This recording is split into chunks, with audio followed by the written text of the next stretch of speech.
Salut à tous, mardi 28 juin, nous étions dans le 11e arrondissement de Paris à la Marbrerie pour assister au premier cours de la team Akatsuki, dont les initiateurs Mehdi Ben Lagdar et Christian Tonton Mpumbu ont accueilli les premiers adhérents. Une entrée en la matière prometteuse pour ces deux compères qui relèvent un nouveau challenge ambitieux.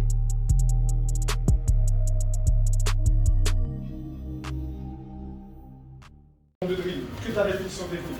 Ce que j'aimerais, c'est une première réaction conjointe, une première réaction en boxe, d'accord. Et ce que j'aimerais, c'est que grâce à cette réaction en boxe,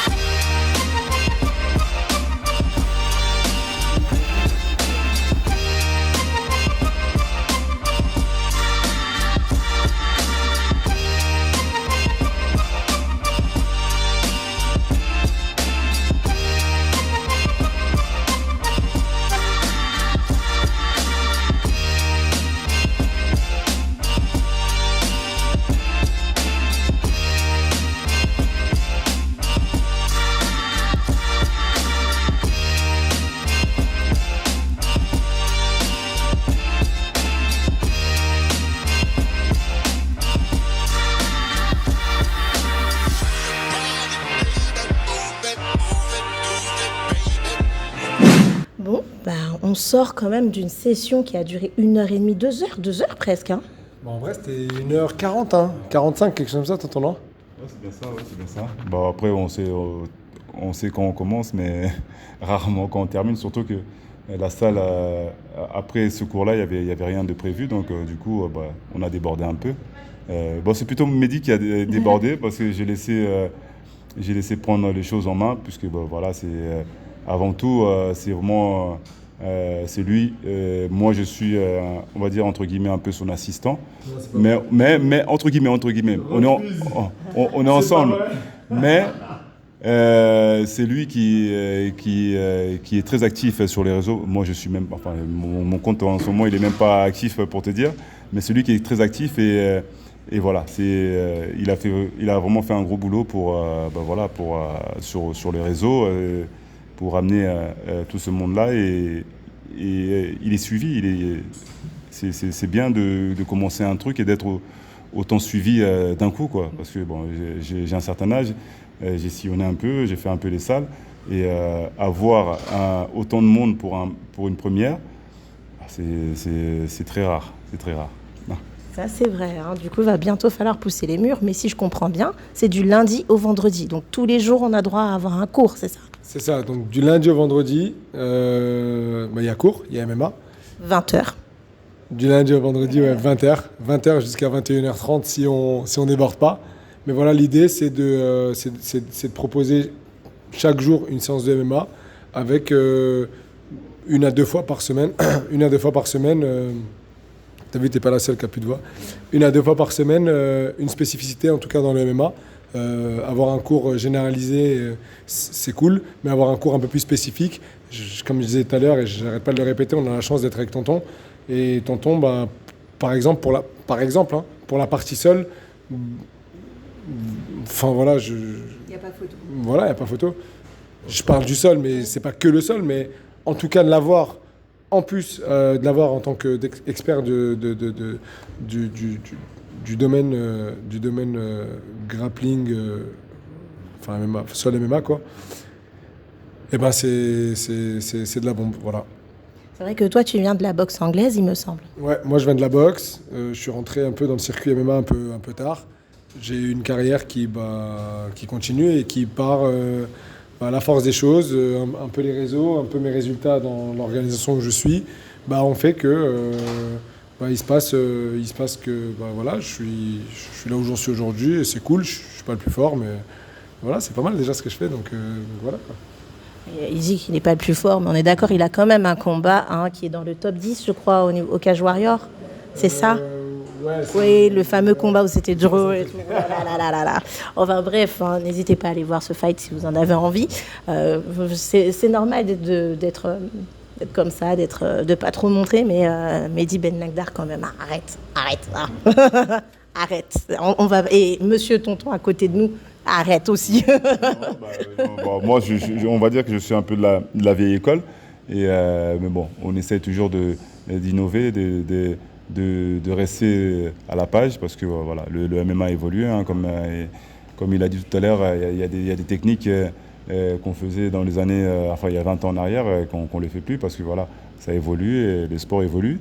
Et donc aussi l'enseignement évolue pour les jeunes qui arrivent. Et donc il faut savoir travailler correctement et pour les faire progresser doucement, mais sûrement. Et qu'après un certain temps, qu'ils arrivent à développer un certain niveau déjà. Voilà, c'est vraiment ça le but, de faire progresser les gens doucement, mais sûrement. C'est vrai que maintenant, le MMA, il faut être complet. Et bizarrement, en fait, c'est sur l'amateur et sur le loisir que tu te destines, en tout cas au niveau du coaching. Pourquoi pas les pros ? Pourquoi pas les pros ? Parce que les pros, est-ce que je peux dire des bêtises et des gros mots ou pas ? Les pros, ils cassent les couilles. Non, mais parce que voilà, aujourd'hui, tonton, moi, des fois, je l'appelle à minuit et je lui dis demain, est-ce qu'on peut s'entraîner à 10h ? Genre, je me soucie même pas de est-ce qu'il a quelque chose à faire, est-ce qu'il a envie de dormir, est-ce qu'il a un rendez-vous. Donc j'ai pas envie que ça m'arrive. De l'autre côté, du coup, en tant qu'entraîneur. Mais la réalité, c'est qu'on remarque aujourd'hui que le milieu amateur, il est très riche. Moi, j'ai fait un constat qui m'a vraiment alarmé. Je vais parler de plusieurs petits jeunes qui s'entraînent au NR Fight, notamment Souil et les jumeaux, les frères Prigent. Et quand j'ai tourné avec eux, j'ai été vraiment impressionné de leur niveau.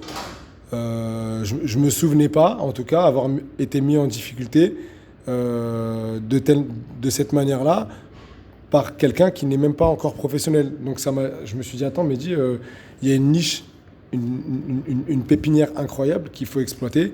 Et puis voilà, avec tonton, on s'est concerté, on s'est dit, on va concentrer toute nos énergies sur ces profils-là. Voilà, donc les amateurs compétiteurs qui étaient avant amateurs simples et qui étaient avant des personnes qui venaient juste pour découvrir une discipline. Donc voilà, on pense en tout cas, on verra si on a eu raison ou pas, mais on pense que ces trois publics peuvent cohabiter. Si on commence à ramener des pros dans la salle, ça voudra dire qu'on va centraliser un peu plus d'énergie sur eux parce qu'ils ont peut-être des échéances plus importantes, non pas que les échéances amateurs soient moins importantes, mais voilà, ça demande beaucoup plus d'implication d'entraîner un pro. Alors si tu en as plus, donc du coup on laisse moins la chance à tous ces gens-là qu'on a vus qui ont soif d'apprendre et je pense qu'on peut leur transmettre beaucoup. Et voilà la mission aujourd'hui de l'Akatsuki. Et pourquoi l'Akatsuki d'ailleurs ? L'Akatsuki, il faut regarder Naruto. Il faut regarder les dessins animés. Non. Les mangas. Non, mais lui et ses mangas. Moi, je pensais que j'allais arriver dans une salle, il y allait y avoir des mangas partout. Mais non. Non, il a été canalisé parce que sinon, tu aurais vu partout tout le long de la salle. Mais bon, je vais revenir à ce qu'il a dit Mehdi tout à l'heure. C'est vrai que les pros, ça demande énormément d'énergie. Et lui-même étant pro, donc il ne peut pas dépenser autant d'énergie envers les autres, quoi. Donc il a besoin lui-même aussi d'être concentré sur sa carrière, puisque c'est juste un jeune combattant encore, puisque il totalise seulement 5 combats. Donc il a besoin quand même de 5 ou 6 6 6 mais 5-1. Ouais, 5-0-1. 5-0-1. Voilà, donc moi je comptais, j'ai compté 5 parce que je sais que c'est 5 victoires, c'est pour ça que je suis arrêté à 5. Et donc non, il faut pas, justement il faut donner un peu, mais pas en ce qui lui concerne lui, pas donner aussi passer tout son temps à entraîner les gens, puisque voilà, il faut que lui-même aussi s'occupe de lui et il a besoin de s'entraîner, de performer aussi et d'être aussi là pour lui-même. Donc c'est important, c'est pour ça aussi, je pense qu'inconsciemment, son idée aussi qui était de rester du côté amateur, voilà, parce que il y a beaucoup de choses à faire en amateur d'abord avant de passer le cap suivant. Qui sait, peut-être que c'est qu'on va ramener, ou c'est que si on a la chance ou si tout se passe bien, ceux qu'on va monter, évidemment qu'ils vont pas rester amateurs. Au bout d'un moment, il faudra grandir, mais en premier temps. Vraiment, s'il faut les ramener peut-être à 5, 6, 10 combats, même amateurs, pourquoi pas? Parce que très souvent, maintenant, on veut tout de suite passer pro et voilà. Maintenant, Sachant que maintenant, avec le circuit amateur, il y a énormément de compétitions en France. bien sûr, ça se développe et ça va se développer encore plus. Donc, c'est bien d'avoir mis l'accent sur les amateurs. Et voilà. Donc, on donnera tout. Et moi, en tout cas, je donnerai tout. Lui, il n'a pas intérêt à tout donner. Parce que, voilà, je parle au niveau de l'énergie, hein, mais bon, au niveau de l'énergie du temps, au bout d'un moment, il faudra qu'il pense à lui. Et ensuite, voilà, je pense que c'est le train, vous savez, on a quitté la gare et voilà, on commence. Non, vous avez quitté la gare ou le garage? Parce que du coup. Non, le garage. Là, on a quitté la gare et. C'est une bonne question, ça. Non, voilà, on a quitté la gare et comme dit tonton, on a la chance d'être dans cette salle qui s'appelle la Marbrerie, qui est à Paris. C'est une salle qui propose beaucoup de choses, notamment du jiu-jitsu brésilien. Et on est content. C'est aussi grâce à eux. J'ai même presque envie de dire c'est surtout grâce à eux parce que tu as beau avoir plein d'idées, tu as beau avoir plein de choses, si tu n'as pas une structure établie qui accueille ton projet, tu te retrouves à chercher une salle et voilà, on va pas se mentir, aujourd'hui ça coûte très cher, très cher. Donc voilà, on est en collaboration avec la Marbrerie et on espère que cette alliance donne naissance à de très bons combattants et combattantes. Parce que voilà, et je dis aussi combattante parce que on souhaite en tout cas développer le MMA féminin au mieux, au maximum. Donc voilà. Donc du coup, tu officies uniquement ici maintenant. On te retrouve plus sur les autres lieux. On me retrouve en tout cas pour la partie MMA ici à la Marbrerie. D'accord. Et une autre partie, on te retrouve? On me retrouve aussi au garage toujours. Au garage toujours. J'ai envie de dire c'est ma deuxième maison. Je suis arrivé dans cette salle, c'était encore en construction. J'arrive même pas à me projeter pour savoir. Donc voilà, on me retrouve aussi au garage. C'est pour la boxe anglaise là, C'est ça. Ouais, okay. Voilà. Très bien. Ouais, parce que je sais qu'il y a eu pas mal de... Enfin, tu as été dans beaucoup de salles, en tout cas, pour la boxe anglaise. 2 ou 3, c'est ça, quelque chose comme ça? Non, 2. C'est quoi la deuxième? Oh, mais c'est pas possible, je connais sa vie mieux que lui, c'est pas vrai? C'est laquelle la deuxième? T'étais au même à Factory. Ah oui, non, mais oui, non. Ça compte. Non, je l'ai pas cité, c'est tout, non, mais... Ça compte, évidemment que ça compte. Et ça compte un peu plus que tout d'ailleurs, parce que c'est là-bas où j'ai eu la chance d'être mis à la tête d'une section de boxe, boxe adaptée au MMA assez tôt. J'avais un seul combat de pancrace, puis un seul combat de MMA quand Fernand m'a dit Mehdi, écoute, il y a une place pour le poste de coach pour la partie boxe, est-ce que tu es chaud? Donc il m'a fait confiance très tôt. Moi, c'est là-bas où j'ai passé mes diplômes, c'est là-bas où j'ai été formé, c'est là-bas où j'ai appris un peu tout, quoi. Tu vois, c'est là-bas où j'ai tout fait. Donc oui. Non, je pensais que tu parlais d'autres structures entre guillemets loisirs, tu vois, parce que le garage c'est une structure loisir. Mais bien sûr que c'est MMA Factory où j'ai le plus appris sur le terrain. Et ouais, non. On fait pas partie de ceux qui crachent dans la soupe. Là, parce qu'il y a beaucoup de gens qui me posent des questions, etc. Pourquoi t'as quitté, machin et tout. Là, je dérive un petit peu. Je vais en profiter pour faire une réponse un peu comment on dit, pour tout le monde. Général, oui. Pour tout le monde. J'ai quitté le MMA Factory parce que j'ai décidé de quitter le MMA Factory. Arrêtons de chercher les embrouilles, les pourquoi il a fait, les machins, les ceci, les cela. Il s'est passé des choses en interne. Chacun a ses torts. Je n'ai pas la vérité et la raison absolue. J'ai mes torts. Une partie a ses torts. C'est comme c'est comme quand tu es avec une meuf, à un moment donné, vous entendez plus, vous séparez et c'est tout en fait. Ça ne veut pas dire qu'on se déteste, ça ne veut pas dire qu'on ne se serre pas la main et ça ne veut pas dire qu'il y en a un qui a fait un coup de crasse à l'autre. Moi j'ai appris beaucoup de choses là-bas. Notamment en qualité d'athlète et en qualité d'entraîneur. Et voilà, maintenant aujourd'hui, on est à la Katsuki avec tonton et c'est bien aussi, c'est cool. Voilà. En tout cas, on espère que ça va fonctionner parce que là, c'était vraiment détonnant ce soir. Il y avait presque plus de place, j'ai envie de dire. Enfin, t'as fait au mieux. Tellement il y a eu du monde qui est venu. Enfin, incroyable pour une première. Hein. On ne s'attendait pas à ça. C'est-à-dire que, comme je dis, comme j'ai répété à tout le monde depuis tout à l'heure, le projet il est parti d'une story. D'une story Insta. On était en train de manger au brasier avec tonton et on s'est dit pourquoi on ne fait pas une team? Comme ça, je sais même pas d'où ça m'est sorti. J'aurais pu dire n'importe quoi. Pourquoi on va pas au bowling, tu vois? Pourquoi on fait pas une team de MMA et tout? Il m'a dit vas-y, chaud et tout. J'ai pris mon téléphone, j'ai fait une story. Et après, deux-trois jours, le lendemain, j'appelle tonton, je fais tonton, il y a beaucoup de gens qui nous demandent pour la team et tout. Viens, on se concentre un petit peu, tu vois, viens, on le fait. Et de là, on a commencé à travailler et c'est comme ça que l'Akatsuki est née. Une story Insta. Incroyable quand même, les réseaux sociaux, va falloir s'y mettre. Hein. Bah écoute, ouais, c'est vrai que... Elle n'a pas posté depuis 2016. Mais moi, bon, c'est vrai qu'il va falloir s'y mettre parce que voilà, il faut vivre avec son temps. Mais bon, c'est pas que j'ai du mal, mais c'est que ces derniers temps, je suis un peu déconnecté dans tout ça.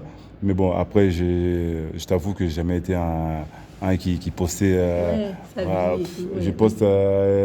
Si j'ai mis une photo, 2 photos dans l'année ou 3 photos dans l'année, c'est beaucoup, c'est énorme. Mais il faut quand même vivre avec son temps et essayer, parce que je dis bien essayer parce que bon, c'est pas vraiment dans mes habitudes, mais essayer d'être un peu plus actif pour pouvoir en vrai, c'est quand même aussi notre boulot. Enfin, moi, c'est notre boulot, donc du coup, voilà, plus on est actif, plus il y a du monde, plus forcément on gagne. Bon, on fait ça par passion, mais bon, si la passion peut nous aider à vivre et à gagner un peu plus d'argent, pourquoi pas. Donc oui, je ferai des efforts. Je promets rien, mais je vais essayer. D'ailleurs, on en profite, je lance un appel d'offres. Une offre d'emploi là, pour quelqu'un qui aimerait se charger des réseaux sociaux de tonton. Donc on cherche un community manager. Donc si un community manager qui regarde cette vidéo et qui est intéressé pour développer la communication autour de tonton, vous envoie un message sur le Instagram de Akatsuki Paris et on traitera avec volontiers votre demande parce que c'est catastrophique. Il dit qu'il va le faire, il le fera jamais. Par contre, je voudrais juste simplement quand même dire qui sont les combattants, alors les grands noms si possible, que tu as accompagnés quand même. Écoute, j'en ai accompagné pas mal puisque quand j'étais au MMA Factory, j'ai eu la chance d'accompagner pas mal d'athlètes. On va commencer déjà par Mehdi qui est là présent. Après, il y a eu Francis que j'ai beaucoup travaillé, qu'on a beaucoup... c'est mon ami, quoi. Donc, du coup... Francis Nganou, pour ceux qui... Nganou. Après, il y a eu Cyril aussi, qu'on a aussi travaillé ensemble. Cyril Gann, c'est pas rien tout ça, hein, Cyril Gann. Après, il y en a accompagné après quelques-uns encore et quelques amateurs et le dernier qui était Slim Trabelsi qui a combattu dernièrement à Arès. Il y a Rezlan, il y a Samir, il y a pas mal quand même parce que il y a Ahmed qui est champion maintenant, des champions d'Arès aussi en 84. Ahmed Salama. En tout cas, il y a un bon pack, il y a quand même pas mal d'athlètes que j'ai pris sous mon aile quand j'étais au MMA Factory et d'autres que j'ai accompagnés parce qu'on avait beaucoup travaillé ensemble aussi et que j'étais aussi très souvent le sparring des uns et des autres. Et donc voilà. Ok.